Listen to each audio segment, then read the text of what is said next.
is Steven Diego, and you're tuned in to Breaking Down the Breakdown. On today's episode, we are going to talk about parental traumas. Excuse me, I lost my voice. Hello, everyone. This is...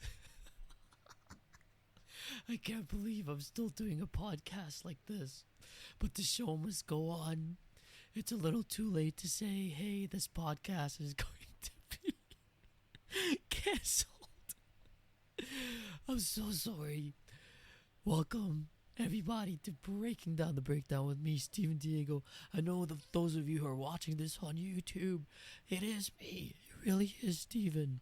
But for those of you listening right now, everywhere, I'm so sorry. Listen. I had an unfortunate incident the other day with strawberries. I'm allergic to strawberries, and unfortunately I decided to drink an alcoholic beverage with crushed strawberries in it, so that was fantastic. And yes, now I sound like this for I don't know how long, but it's starting to get better. But welcome in. Hi. Look, this episode's not going to be easy to talk about for me, aside from the fact that I don't have a voice. But at the same time, this is an episode that is near and dear to me. Not that every other episode wasn't, but this is something I've lived through. And look, shout out to my mom, shout out to my dad. Look, I love you both very much now. But there wasn't a lot of love back in the day. And I, unfortunately, am going to discuss some aspects of that in this episode. Please don't feel bad. I know you've all apologized to me, and there's nothing but love left in here, I assure you of that. But I feel like sharing my story with everybody out there who still has these parental traumas that are residing within, deep within their psyche, or that they're carrying every single day. I just want these people to know that first of all, they're not alone, and that second of all, yes, you can recover from it. And yes, if you choose to, you can reforge a healthier relationship with your parents. So I'm gonna go and drink a little bit of water. And get this show started. But I was sitting here and I realized I never actually once, really talked about something like this. I know I kind of grazed over it, took a glance at certain episodes where it kind of mentioned a little bit of this, but I never once focused on it because it was such a hard topic to really bring to the forefront. Because, unfortunately, my relationship with my parents is actually one of the biggest contributors to a lot of the negative things in my life.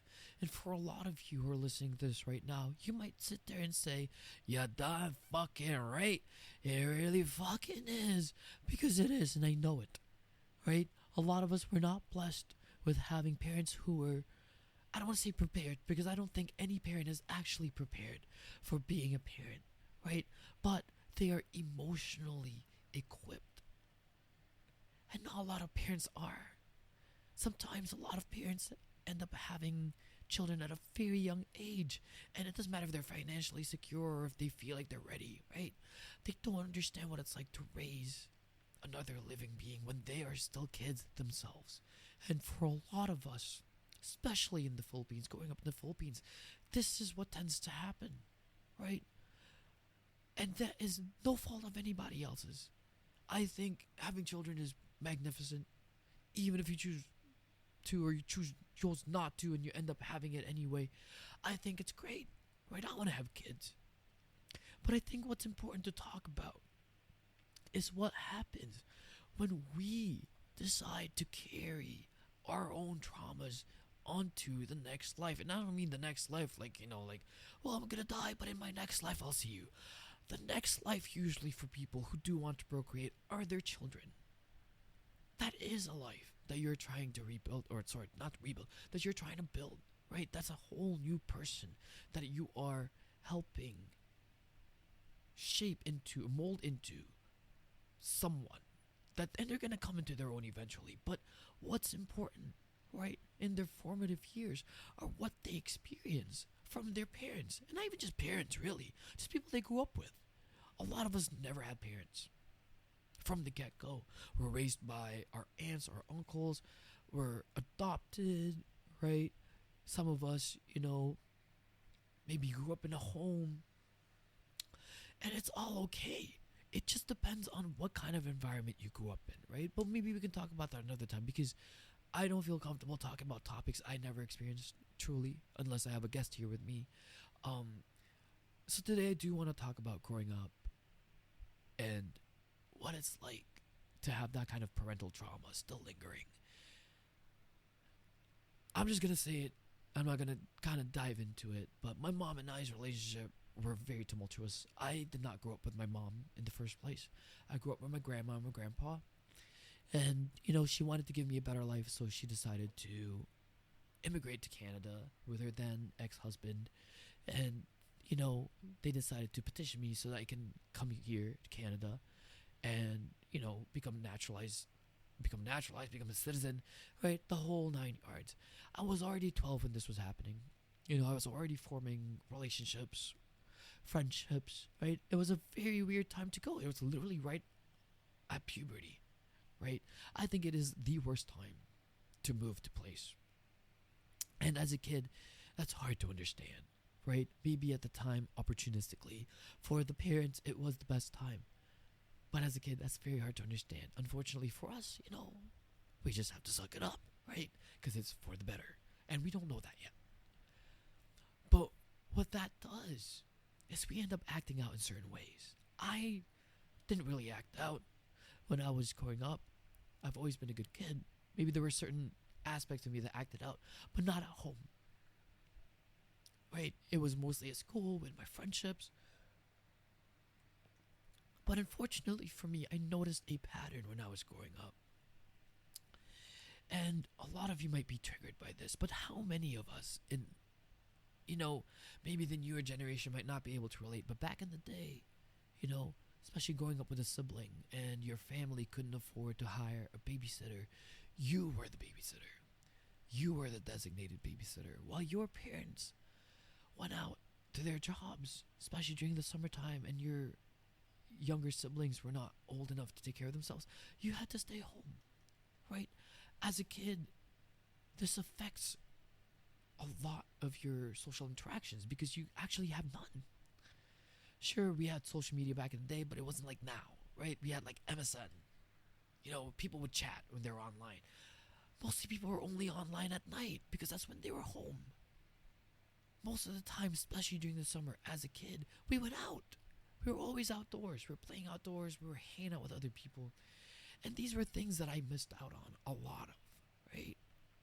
And I remember, growing up and I was experiencing these things. I was like, well, this is my responsibilities because I have a younger sister, right? And it was hard to understand that. My mom tried to tell me, right, exactly what was going on. I was a kid. How was I supposed to know? All I cared about was my fun. All I cared about was, I wanted to be with friends.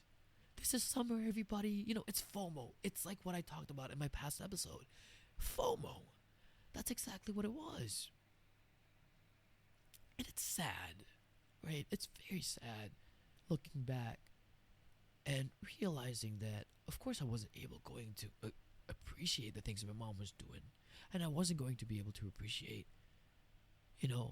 having all of the stuff that I had back then because my mom worked hard. Because all I cared about was I was not out with my friends. But at the same time, that is valid. It's a valid emotion to have. You're young, right? And I think what I'm trying to say here is this. If you are a parent right now and you're going through the same situations, right? I know how difficult it must be. But I really believe that if my mom had just taken the time every day, even just a little bit of time, to just explain to me, even if it had to take every day, not even explain, to just empathize with me about things, about X, Y, and Z, or even having a schedule as, okay, I'm coming home at this time, you know what, if your friends are still available to hang out after a certain time, it's like, maybe you can go. But it wasn't like that. I was a prisoner. By the time she came home, it was so late, I wasn't allowed out. Just imagine what that could do to someone who craved being social, especially me, right? I like talking to people, I was a social butterfly, right? And thinking back on it, if only I knew I had the choice, if only I was able to be given the option to hang out with my friends after she had gotten back from work, I actually would have appreciated it. And it would have been easier to explain to people, hey, can we hang out at night? Or can I come over a little bit later at night, even just for an hour?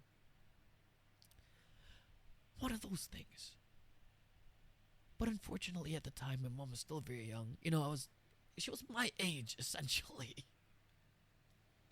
Right? My age right now when she was raising me and my sister. And I feel like I'm only the way that I am now because, I did go through my bout with OCD, and that really forced me to learn about myself, to learn about mental health, to learn about being empathetic, to learn about X, Y, and Z. And that's the only reason why I'm the way that I am now. I don't think a lot of people my age are on the same wavelength. And that's not shade to any of y'all, right? It's just that for some people, if you haven't experienced life, it's going to be very hard to truly reach out. And that's why, hopefully, if you're listening to this right now, maybe you have the same traumas I have. And don't worry, the trauma is not because my mom didn't let me out. It goes beyond that. And maybe I'm not willing to talk about some of the things that had happened, right? But I will talk about some of the most important things. But before I fast forward to one of the bigger events that had happened and that transpired that really, kind of fucked me up in a way, just to finish off these things, this is actually when I started to rebel. I was, shout out to my little sister, Aliana. I love you so much. I don't know if she'll remember this, but there would be moments where I would actually take her to go and hang out with my friends. In a perfect world, even in like TV shows, you see kids bringing their younger siblings to hang out with people. My friends were cool with it. They had no problems with it. But my mom had a problem with it. I was responsible enough. But she didn't trust me. She would rather have us locked up in there and figuring out what to do than to, have me outside with my sister. And I get it. I understand. Especially if you're a parent, you're a young parent, you start to get paranoid. Especially if you have mental health disorders. I don't know if my mom does. She probably does. Mom, sorry if you're listening to this. You probably do. But pretty sure you do. But so you overthink. You start to think of the worst. You catastrophize, right? So she probably thinks if I go with my sister, we're going to get run over. I can't even blame my mom for that. I was a magnet for cars. I got hit by 4 different vehicles in my entire life. So she was probably scared by association. My sister would get hurt. Okay, but still, there was no conversation. And that was one of the biggest things. I understand that I was a kid. I was a child. I may not understand fully what the scope of the situation is. But had I just been communicated certain emotions, had I just been communicated certain things that I could maybe have reasoned with her, I don't think I would have built that much resentment towards my own mother.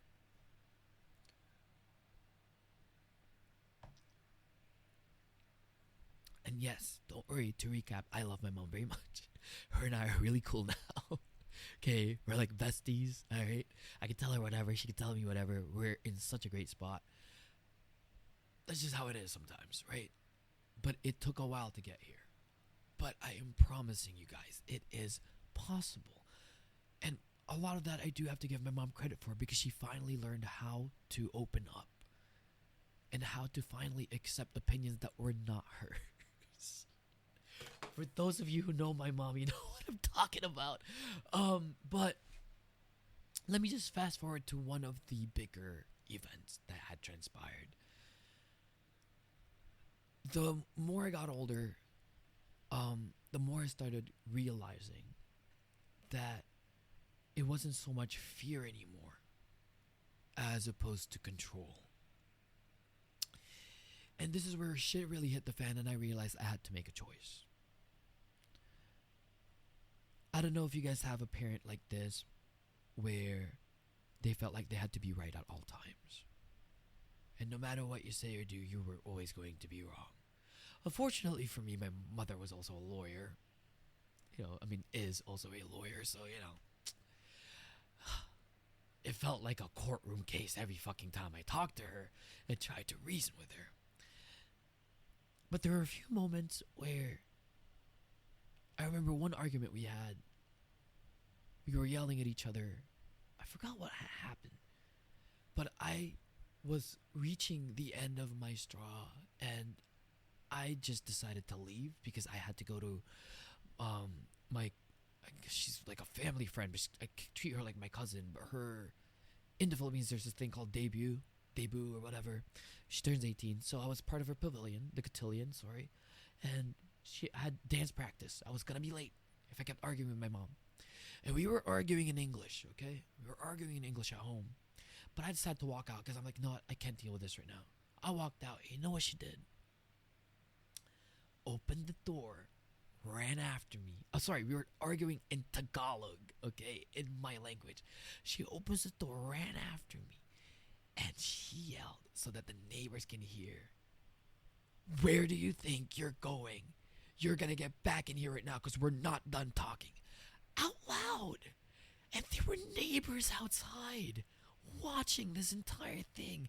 In that moment, that's when I realized, oh my fucking God, I gotta get the fuck out. It was insane. I felt so betrayed. Already leading up to this, I've already been dealing with a lot with her. But it was this moment that it really showed me, like, holy shit. Like, what are you doing? So obviously I went back. I didn't want to be embarrassed. I went back. I let her yell at me for a sec. And I just left. I didn't want to go home that night. I remember that. I was dreading going home. But things finally came into a head because, and I'll never forget this, at this point, I wasn't going to school. I had just finished high school, but I didn't graduate because I failed a few things. Part of it was because, I went into a school that it was independent. You had to, work at your own pace. It was hard. For those of you who know, it's Mary Ward. Oh my God. I was not meant to be in that school, I tell you that. And I couldn't take summer school. Because I had to take care of my sister. So the things that I failed had to get carried over to the next year. And even after 5 years, I couldn't graduate. My mom wanted me to go to college. I didn't want to go to college because there were courses in university I really wanted to take that college didn't offer. And at this time, it was more of a pride thing. Like, I really wanted to go to university. I wanted to prove that I can get in. And I remember how mad she was that I didn't want to go to college. She thought I was wasting my life. I was wasting my time. Valid, right? Seeing your son just, do nothing. I mean, I was working 2 jobs, right? But I was very rebellious at that point. So maybe she saw other qualities that, she didn't like, and she was like, you need to get into school. Understandable. But I already had a plan, and she didn't want to listen to my plan. And, she decided to force me to take an entrance exam at this college that my uncle was working at. And I kid you not, I deliberately failed. It was so easy to get in. Oh my God, it was easy. It was like common sense, right? It's more of like an aptitude test, so anybody could really get in. Decided to fail it. Obviously, my uncle was like, I don't know how he did it, but he did it. And my mom was livid. And I told her, I was like, are you gonna pay for my school? She goes, no, you're going to take OSAP. I'm like, okay, exactly. It's my money. It's my education. And she used the same things. My house, my rules. That was always the thing. If you were Filipino, you probably know this, right? Because you have to respect your elders. You have to respect your parents. If you're living under their house, you have to, follow the rules. Unfortunately for me, around this time, I was already 21. And guess what? No, 20. And guess what? Midnight comes along. And she has to make sure I'm already in bed. I was 21 when I had this conversation with her. I'll never forget that because I told her, you already had me at this age, and you're telling me to go to bed at midnight. Same thing, guys. My house, my rules.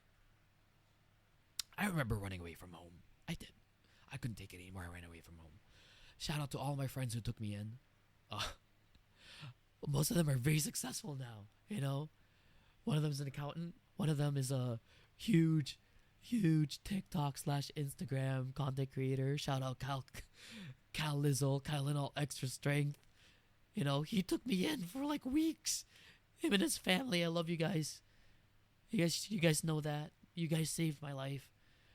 Shout out to Roel, a huge figure in the art department, in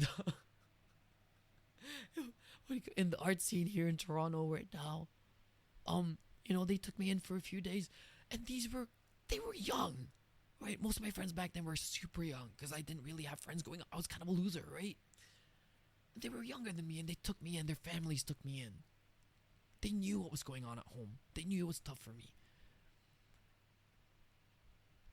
I was blessed. And I knew it at that moment. I was blessed. Because despite all of the traumatic experiences I was having with my mom, I had people that genuinely cared and loved me and had my back. And for those of you right now who are facing the same things, right? If you're a little younger and you're facing the same exact situation, reach out to your friends. Believe me, you don't realize it. Just because of what you're going through, you don't realize how many people actually love you and have your back. Reach out. Because sometimes all you really need to do is space. All you really need is space from that environment.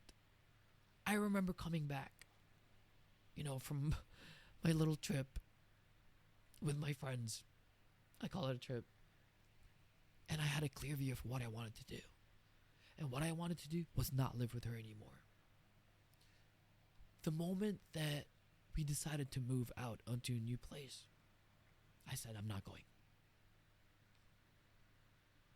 Yes, we fought again. But at this time, I felt it. I was like, this is going to be different this time because she has no choice but to let me go. I struggled for a bit. I got to give a shout out to Anton and the Sanchez family. I love you guys. Again, you guys saved me. They let me stay with them for a few months until I got myself back on my feet and found a place for myself. I'm trying not to cry here, but if it wasn't for these people, I don't know where I would have been now. And it's all because of what I had been through. It's so funny because I know this topic is about parental traumas. And I hope me sharing my story about what I went through with my mom, I'm not trying to paint her in a bad light. And this is what I want you guys to take away from this podcast right now, this episode. Maybe for more severe cases, I don't know about that. But when my mother had me, she was very young and she did not have the resources to know how to look after people growing up. The support, she didn't have that much support growing up. She did it all on her own. She was a super mom. She is a super mom. And it breaks my heart to see now that to this day, every year, she apologizes to me about what I had been through. And every year I have to remind her, God, that's so long ago, chill. I love you so much, you gotta relax. We're good, we're past that. But it took a while to get to where I am. And it will take a while. Therapy definitely helped. But you know what really helped was time apart. It was then that her and I realized what we needed to focus on. And it was ourselves. She needed to focus on her own happiness and understand that I am my own person, and I needed to do the same thing and reconvene whenever we could reconvene and come back, to slowly rebuild that relationship into something better.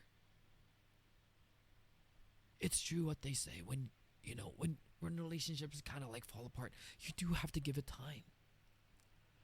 You have to let it simmer. You have to figure out what you want to do. So if you were in the same situation as me, I encourage you, if you're already in the midst of taking that time away from your family members or your mother or your father, whoever it is, just remember the kind of love you have for each other. Maybe go see a therapist and figure out exactly what kind of relationship you want to have if you do choose to reopen those lines again. And figure out where they are, where they're at, mentally where they're at. That was the most important thing for me. I needed to make sure that my mother knew what was going on, what happened between us, and how we could improve our relationships. And that's also how I knew how much she loved me, right? The amount of work she was willing to put in, just so we can get to this space that we're at now.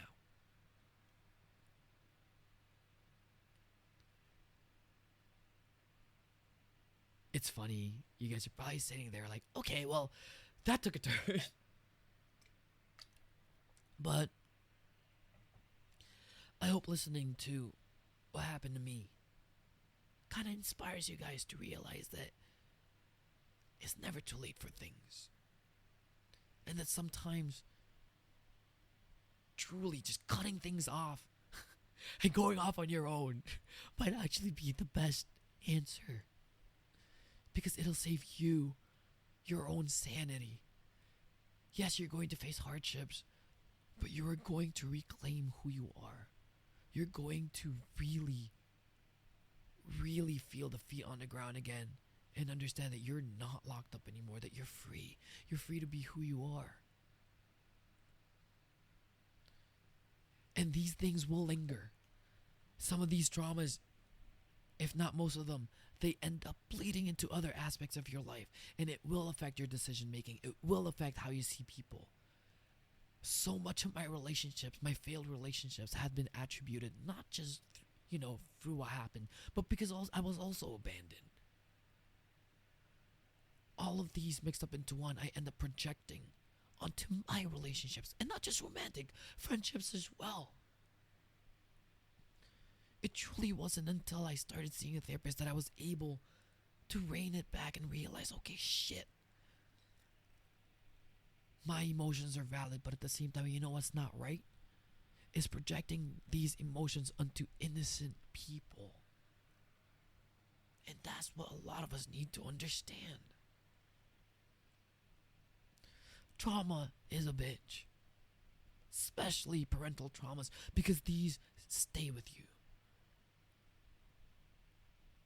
for a very long time, because these are coming from people who's supposed to love you and who you're supposed to trust.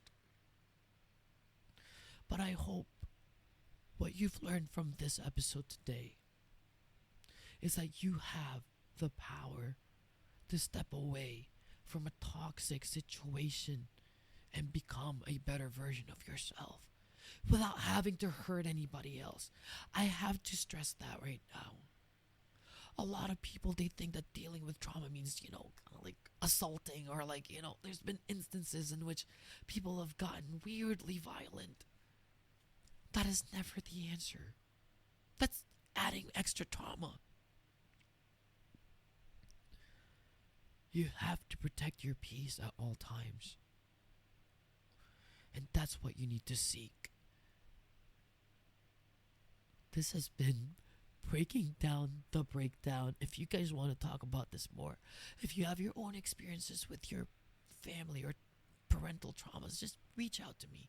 I would love to have you on as a guest. I would love to have anybody who's ever related to any episode we've created as a guest on here. thank you for listening, even though my voice is in and out. I hope you guys can understand. But I love you guys. Stay compassionate, stay kind, and remember, nothing is ever too late. And always stay on the path that allows you to love yourself and others, even those who've hurt you. This is Steven Diego. Thank you so much for listening. I'll see you guys later. Goodbye.